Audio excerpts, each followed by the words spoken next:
जय श्री कृष्ण। अर्जुन के कहे अनुसार श्री कृष्ण ने अर्जुन के रथ को दोनों सेनाओं के मध्य में ले गए और दोनों सेनाओं के मध्य में जब वो रथ ले गए तो शत्रु पक्ष में कौन थे? उसके गुरु, उसके पितामह, उसके भाई, उसके मित्र, उसके पुत्र, उसके पौत्र।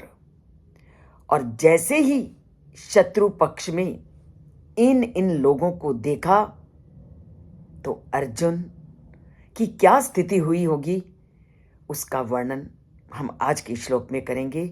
और इसके साथ साथ हमने ये भी जाना कि भीष्म पितामह, गुरु द्रोणाचार्य, मामा शल्य, ये सब इतने ज्ञानी थे, बुद्धि युक्त थे। तो ऐसा क्या कारण था कि इन लोगों ने धर्म का साथ ना देकर अधर्म का साथ दिया? तो इसको भी हमने कल के वीडियो में जाना कि ये लोगों ने क्यों दुर्योधन के पक्ष में युद्ध लड़ने के लिए ये तैयार हुए। भीष्म पितामह अपनी प्रतिज्ञाबद्ध थे कि जब तक जीवित रहेंगे हस्तिनापुर की रक्षा करेंगे। गुरु द्रोणाचार्य भी पुत्र स्नेह के कारण और अन्य अनेक कारणों के कारण उन्हें दुर्योधन का साथ देना पड़ा। और मामा शल्य वो भी दुर्योधन के किए गए उपकारों के नीचे दबे हुए थे। तो इस प्रकार जितने भी राजा महाराजाओं के बारे में हमने पिछले श्लोक में देखा कि वो क्यों धर्म को छोड़कर अधर्म का साथ दे रहे थे, तो सबके पीछे उनका कोई ना कोई निजी स्वार्थ था या कोई ना कोई प्रतिज्ञा थी, जिसके कारण वो चाहते हुए भी वो अर्जुन का साथ ना देकर उन्हें दुर्योधन का साथ देना पड़ा। पर सद्गुणों से युक्त जो बड़े जोश से अर्जुन अन्याय का बदला लेने के लिए युद्ध के लिए तैयार था, जैसे ही वो युद्ध स्थल में पहुंचा और शत्रु पक्ष में उन्होंने अपने गुरुजनों, भीष्म पितामह, पुत्र, पौत्र, मित्रों, मामा इत्यादि को देखा तो अर्जुन की क्या दशा हुई होगी। तो तान समीक्षय सा कौन्तेय सर्वान् बंधुन अवस्थितान कृपया पर्या अवशिष्टो विषीदन इदम वचः या इदम अब्रवीत। जैसे ही अर्जुन ने अपने शत्रु पक्ष में अपने बंधु बांधवों को देखा तब पूरी तरह से करुणा से भर उठे और अत्यधिक शोक को प्राप्त हुए। क्या शब्द उनके मुख में निकले। और जैसे ही अर्जुन ने अपने बंधु बांधवों को युद्ध स्थल पर इकट्ठा हुआ देखा तो अर्जुन का ध्यान पहली बार भ्रातृ हत्या वाले इस भयंकर युद्ध के परिणामों की ओर गया। अब उसने सोचने लगे कि अगर ये युद्ध हो गया तो इसका परिणाम कितना घातक होगा, क्योंकि इस युद्ध में उसको कितने अपने लोगों से बिछुड़ना पड़ेगा।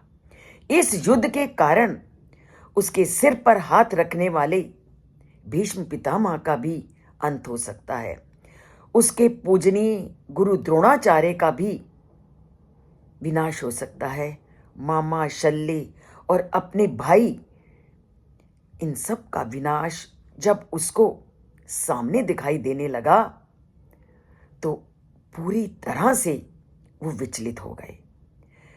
जो योद्धा, जो अर्जुन महापराक्रमी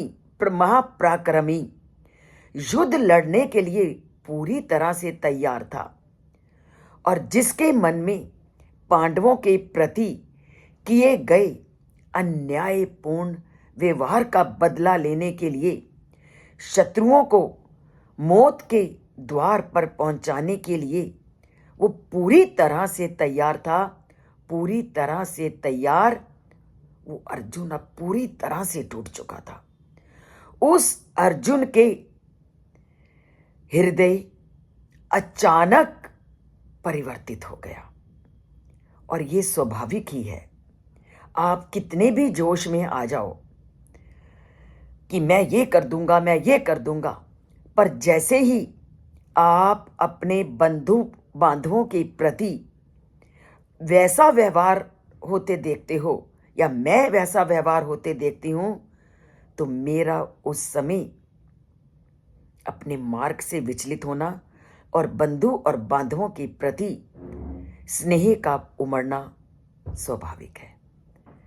क्योंकि जो सद गुणों से युक्त होगा, सद बुद्धि से युक्त होगा, करुणा से युक्त होगा, वह कभी भी अपने गुरुजनों पर, अपने पितरों पर, पितामह पर, अपने भाइयों और अपने आदरणीयों पर अस्त्र शस्त्र नहीं उठा सकता। जो सद्गुणों से युक्त है वो ऐसा काम कभी कर ही नहीं सकता।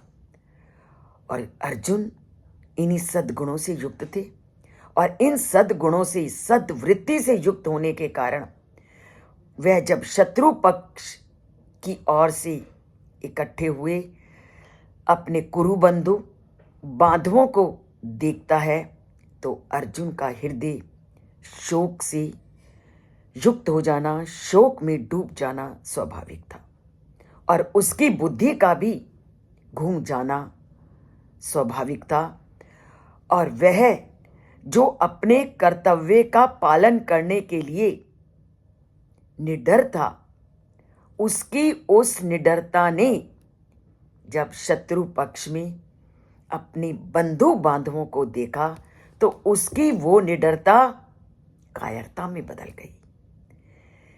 ये है जो अच्छे गुणों से युक्त होता है, सद्बुद्धि से युक्त होता है, वो कभी प्रहार नहीं कर सकता, वो कभी किसी का नाश नहीं कर सकता, कभी किसी का अंत नहीं कर सकता। और अर्जुन उसी स्थिति में अब खड़ा है कि जहां वो पूरी तरह से लड़ने में तैयार था, पर जैसे ही उसने शत्रु पक्ष में अपने इन लोगों को देखा तो उसकी निडरता कायरता में बदल गई, उसके हृदय की दृढ़ता कोमलता में परिवर्तित हो गई। इसलिए संजय उसे कुंती, उसकी माता कुंती पुत्र कह करके उसके स्वभाव की उदारता और सहृदयता को व्यक्त करते हैं। कुंती पुत्र इसीलिए संजय ने कहा क्योंकि कुंती पुत्र कभी कठोर नहीं हो सकता, कुंती पुत्र कभी मानवता को छोड़ नहीं सकता, कुंती पुत्र कभी भी अपनों पर अस्त्र शस्त्र नहीं चला सकता। इसीलिए गीता में जहां जिस शब्द का प्रयोग करना है और उसके व्यक्तित्व की जिस विशेषता को व्यक्त करना है, उन्हीं शब्दों का प्रयोग किया जाता है। कुंती पुत्र कह करके उन्होंने अर्जुन की सहृदयता को, उसकी उदारता को, उसकी कोमलता को, उसका अपने भाई बंधुओं के प्रति प्रेम को प्रकट करता है। तो ये श्लोक क्या कहता है? ये श्लोक हमें बताता है कि जो सत् गुणों से युक्त व्यक्ति है और जिसका अपने अपने परिवार, अपने बड़ों के प्रति जिसके मन में श्रद्धा है, वो कभी उनका विनाश करने की सोच ही नहीं सकता। तो हे परम पिता परमात्मा, हमें हमेशा ऐसे गुणों से युक्त कर कि कभी भी कोई कुविचार, कुबुद्धि या कोई नकारात्मक स्थिति हमारे सामने ना आए। और ये स्थिति तभी नहीं आएगी हमारे अंदर अगर हम प्रतिपल उस परमात्मा से अपना नाता जोड़ेंगे, उसके कथनों के अनुसार जीवन को चलाएंगे और परमात्मा से नाता जोड़ेंगे। नाता कैसे जुड़ेगा? अगर आप श्लोकों को सुनोगे, समझोगे और उसको जीवन में धारण करोगे। तो जीवन में धारण करते हैं, सुनते हैं। इस चैनल से अगर नहीं जुड़े तो इसे सब्सक्राइब कीजिए। सब्सक्राइब एक बार करना है, लाइक आपकी इच्छा पर है तो करते हैं लाइक। जय श्री कृष्ण बोलते हैं और अपना अंगूठा दबाकर उस परम पिता परमात्मा के प्रति अपनी भक्ति भावना को प्रकट करते हैं। बोलिए जय श्री कृष्ण। लिख सकते हैं तो लिखिए जय श्री कृष्ण और जिह्वा पर उस परम पिता परमात्मा के नाम को प्रतिपल धारण करने का दृढ़ संकल्प करते जाइए। जय श्री कृष्ण।